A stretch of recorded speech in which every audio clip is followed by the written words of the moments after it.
Fala pessoal, hoje vou ensinar a vocês a como fazer uma fogueira no Craftsman, com método fácil.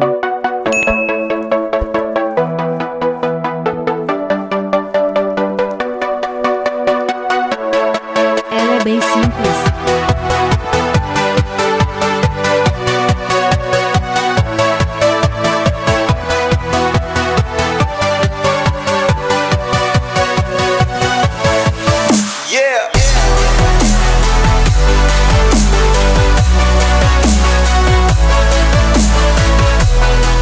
Qualquer um pode fazer.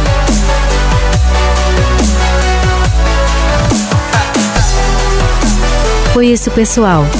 Até o próximo vídeo. Valeu!